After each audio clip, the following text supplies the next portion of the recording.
स्वागत है आप सभी का बेबी पॉडकास्ट में। यहाँ पर हम बहुत ही महत्वपूर्ण विषय के बारे में बात करते हैं। मम्मी पापा के जाने के बाद हम डिस्कस नहीं करेंगे तो कौन करेगा, क्योंकि बच्चे ही देश का भविष्य होते हैं। तो आज मेरे साथ विराजमान है एक खास मेहमान, मेरे घर में सबसे अजीब दिखने वाला, रात भर भो भो करने वाला, चार टांगों वाला, घर से बाहर जाकर सूसू पोटी करने वाला, हमेशा कुछ टेस्टी खाने की सोच रखने वाला। चलो, स्वागत है हमारे घर में सबसे अजीब दिखने वाले प्राणी का इस पॉडकास्ट में। भौं भौं। अरे तुमने तो मूड बना दिया। मैं तो यहाँ बस थोड़ा प्यार और खाना मिलने के लालच में आया हूँ। स्टूडियो में खाने के लिए कुछ टेस्टी मिलेगा या सिर्फ बातें ही होंगी? प्राणी, तुम तो सीधे खाने की बात पर आ गए। सबसे पहले तो मुझे यह बताओ, तुम हो कौन? तुम मेरे घर में औरों की तरह क्यों नहीं दिखते? आखिर क्या हो तुम? हाँ, तुमने सही कहा। मैं अलग दिखता हूँ क्योंकि मैं एक डॉगी हूँ, यानी कि एक कुत्ता जो तुम्हारी प्रजाति से अलग प्रजाति है। तो फिर मैं कौन हूं? तुम इंसान हो। अच्छा, हाँ। कुत्ते जी, सामने जो तुम्हारे जैसा दिखने वाला मेरा फेवरेट टॉमी है, क्या वो तुम्हारा दोस्त है? कुत्ते जी, मतलब कि हमारा कुत्ता कुत्ता और पड़ोसी का कुत्ता टॉमी। मैं जा रहा हूँ। अरे अरे, रुको रुको। क्या? मेरी मम्मी मुझे प्यार से गोलू बुलाती है। मैं भी तुम्हें प्यार से गोलू बुलाऊंगा। अब बताओ। तुमने तो दिल जीत लिया। क्योंकि अभी मैं एक बच्चा हूं, भेदभाव करना मेरी फितरत में ही नहीं है। अरे, क्या बात है? ऐसे ही चलता रहा तो पॉडकास्ट बहुत लंबा हो जाएगा और तब तक मम्मी पापा आ जाएंगे। सही कहा। सबसे पहले शुरुआत आसान रखते हुए तुम्हारे बारे में जानते हैं। तो बताओ गोलू, डॉगी होने का सबसे अच्छा पहलू क्या है? अपने दिल की बात आज बता ही डालो। अरे ढेर सारी चीजें। पेट पर वो प्यारी सी थपकी जो सारी टेंशन भुला दे। और हाँ, कहीं भी सो जाने की आजादी। सोफा हो, फर्श हो या पड़ोसी का जूता। पर सही बात बोलूं, हाँ हाँ, बोलो। ना जूते पहनने की टेंशन, ना मौजे, बस पंजे। यही है जिंदगी की असली मस्ती। सचमुच, जूते तो बेकार की मुसीबत है। पर गोलू, अगर सीरियस होकर बात करे तो मैं अक्सर देखता हूं कि तुम डॉगी हमेशा पूंछ हिलाते हो, गेंद के पीछे भागते हो, जैसे जिंदगी एकदम मजेदार है। हमेशा ऐसा ही होता है या कुछ और भी है? लगता है अब बात थोड़ी सीरियस होने वाली है। कुत्ते की जिंदगी उतनी आसान नहीं जितनी दिखती है। हम में से अधिकतर बिना घर के भटकते हैं। पेट में भूख, रोटी के लिए तरसते हैं, गाड़ियों से डरते हैं, सर्दी की रातें, बदन ठिठुरता है, गर्मी, प्यास से हलक सूख जाता है। जब भूख की वजह से किसी के घर में घुसते हैं, तो कोई डंडा मारता है, कोई लात। जो कष्ट है, वह बताकर बयान नहीं कर सकता। ऐसा क्यों? पर मैंने भी देखा है, जब मैं अपने माता पिता के साथ बाहर जाता हूं तो कई तो बाहर सड़कों पर घूम रहे हैं, और तुम हमारे साथ एसी गाड़ी में। तुम्हें इतनी सुविधा क्यों दी जा रही है? तो तुम क्या चाहते हो? मैं भी सड़कों पर घूमूं? मुझे तुम्हारी मंशा पर शक है। अरे नहीं मेरे यार, तुम तो जानते हो मैं एक बच्चा हूं। भेदभाव, राग द्वेष तो हम में अभी आ ही नहीं सकता। बच्चे मन के सच्चे। हाँ, बिल्कुल सही। चलो अब सीरियस बात पर आते हैं। गोलू, यह सब लेना देना हमारे पिछले संस्कारों से होता है। अगर अच्छे संस्कार, मतलब कि अच्छे कर्म किए थे पिछले जन्म में, तो अगला जन्म सुखमयी होता है, वरना बहुत कष्ट उठाना पड़ता है। और यह कर्म हमें तब करने होते हैं जब हम मनुष्य जन्म में होते हैं। चलो, ये बात तो ठीक है कि अच्छे कर्म करने से अगला जन्म सुखमयी होता है, जैसा कि तुम्हारा है, पर तुम्हारे दोस्तों का नहीं। पर मैं एक बात को लेकर कंफ्यूज हूं किस बात पर? कि तुम भी पिछले जन्म में इंसान थे और तुमने अच्छे कर्म भी किए, ऐसा ही है ना? हाँ। तो उन कर्मों के कारण जीवन तो सुखमयी मिला, सभी सुविधा मिली, पर मिली सब कुत्ते के शरीर में। ऐसा क्यों? ये तो ईश्वर का भेदभाव है। ईश्वर कभी भेदभाव नहीं करता। जो कोई जैसी करनी करता है, वैसा ही फल देता है।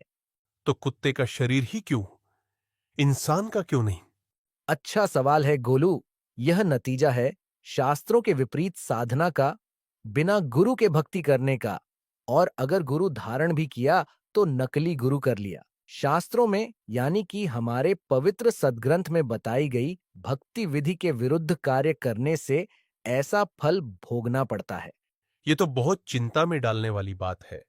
मनुष्य जीवन इतना अनमोल हो सकता है, मैंने सोचा नहीं था। पर यह बताओ, तुमने शास्त्र विरुद्ध साधना क्यों करी? क्या तुम्हें तुम्हारे पिछले जन्म में कोई सच्चा गुरु नहीं मिला? मिला था, फिर ऐसा क्यों? मैंने मानी नहीं, एक नहीं सुनी। क्या? ऐसा क्यों किया तुमने? मैं सिर्फ वही सही मानता था जो आम समाज में नकली गुरुओं द्वारा प्रचलित था। मुझे विस्तार से बताओ सब। मैं अपने पिछले जन्म में एक अच्छा सुखमय जीवन बिता रहा था। तब मैंने सपने में भी नहीं सोचा था मेरे साथ यह बनेगी जो आज बन रही है। मैं यह मानता था कि मेरे साथ जो भी अच्छा हो रहा है वह मेरी साधना के कारण हो रहा है, जबकि वह नकली थी, गलत थी।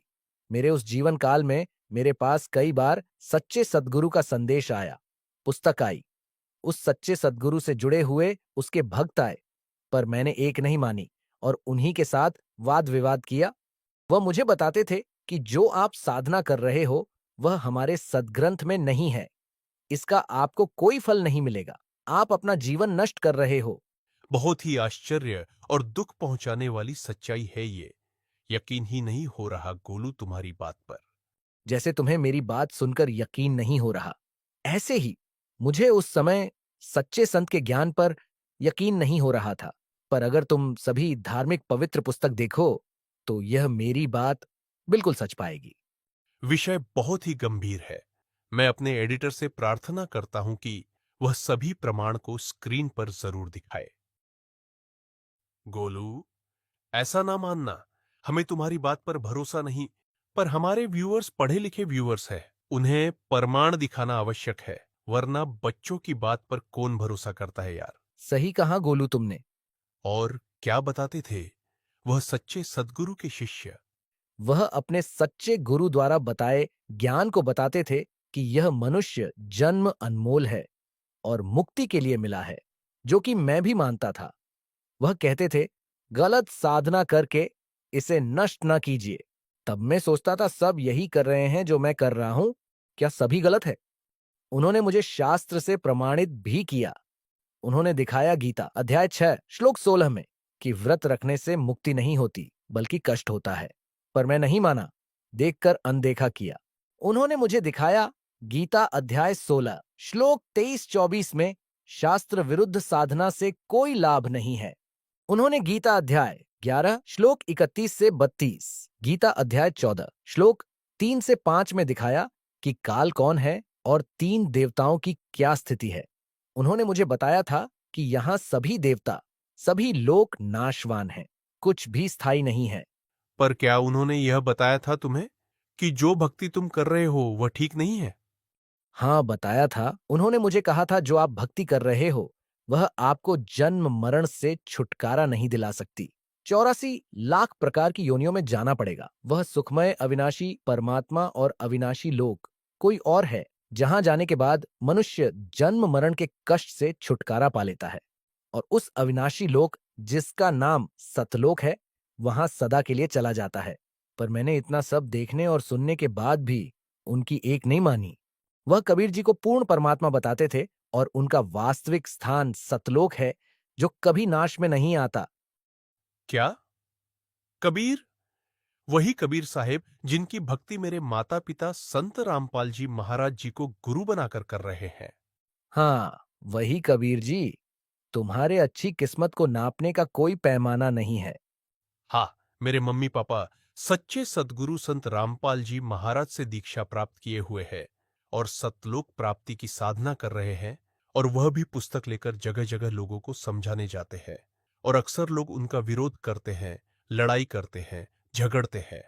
उन ना समझने वाले लोगों का भी वही असर होना है जो मेरा हुआ, या इससे भी बदतर, जो कि बाहर सड़कों पर गलियों में आवारा घूमकर मेरे भाई बंधुओं का हो रहा है।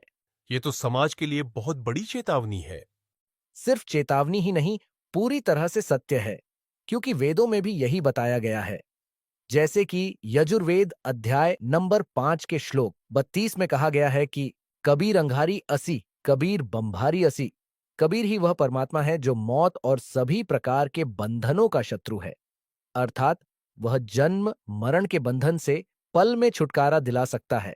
गोलू, उस परमात्मा को पाने के लिए हमें सच्चे सद्गुरु की पहचान करनी चाहिए, जो कि गीता अध्याय 4 के 34 में भी कहा गया है कि हे अर्जुन, तू उस तत्वदर्शी संत की खोज कर और भलीभांति प्रणाम कर, विनम्र भाव से सरलता पूर्वक प्रश्न कर, वह तुझे तत्व ज्ञान यानी कि सच्चे ज्ञान का उपदेश करेंगे। सच्चे सद्गुरु की क्या पहचान होती है? वही पहचान जो संत रामपाल जी महाराज जी की है। जैसे कि? सच्चा सद्गुरु पूर्ण परमात्मा का भेजा हुआ नुमाइंदा होता है, उस पूर्ण परमात्मा का संदेश वाहक होता है। वह सभी शास्त्रों का ज्ञाता होता है। वह किसी भी तरह के पाप को नष्ट कर सकता है और आयु भी बढ़ा सकता है। भक्ति शक्ति और ज्ञान में उसकी कोई बराबरी नहीं कर सकता। उस सच्चे सद्गुरु में और भगवान में कोई अंतर नहीं जानो।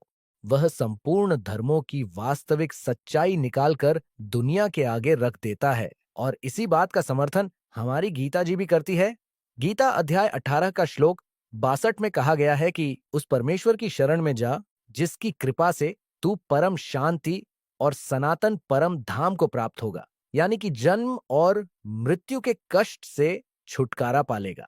वह सच्चा सद्गुरु मनुष्य को सिर्फ और सिर्फ मुक्ति की तरफ प्रेरित करता है, उन्हें सभी प्रकार के बंधनों से आजाद करता है, बंधन छुड़वाता है। इसीलिए वह बंदी छोड़ भी कहलाता है। बिल्कुल सही। मैंने देखा है कि संत रामपाल जी महाराज अपने सत्संग में हमेशा इस बात पर जोर देते हैं कि कबीर, मानुष जन्म दुर्लभ है, मिले न बारंबार, तरवर से पत्ता टूट गिरे, बहुर न लगता डार। आज तुम्हारी स्थिति से भी यह बात स्पष्ट दिख रही है और अब मैं यह चाहता हूं कि तुम हमारे व्यूअर्स को संदेश दो इस बेबी पॉडकास्ट के माध्यम से। जब मैं मनुष्य योनि में था तो पूर्ण परमात्मा कबीर जी की एक वाणी अक्सर सुनने में आती थी, वेद कतेब झूठे नहीं भाई, झूठे हैं जो समझे नहीं। वह लोग, वह नकली धर्म गुरु झूठे हैं जो धार्मिक सदग्रंथों को यानी वेद, गीता, बाइबल, कुरान इनको समझ नहीं सके। आज विश्व में एकमात्र सच्चे सद्गुरु संत रामपाल जी महाराज है जो शास्त्र अनुकूल भक्ति विधि बता रहे हैं। उनकी शरण में जाओ और अपना मनुष्य जीवन सफल बनाओ। और अगर मेरी तरह भेड़ चाल में ही चलना है जो मैंने पिछले जन्म में किया, तो रिजल्ट आपके आगे है। हो सकता है आपको गोलू का पॉडकास्ट भी नसीब ना हो। बिल्कुल सही बात है। तो व्यूअर्स, मम्मी पापा के जाने के बाद हम इसी तरह गंभीर विषयों पर डिस्कशन आगे भी करते रहेंगे। हम नहीं करेंगे तो कौन करेगा, क्योंकि बच्चे ही देश का भविष्य होते हैं। इस बेबी पॉडकास्ट के अंत तक हमारे साथ बने रहने के लिए धन्यवाद।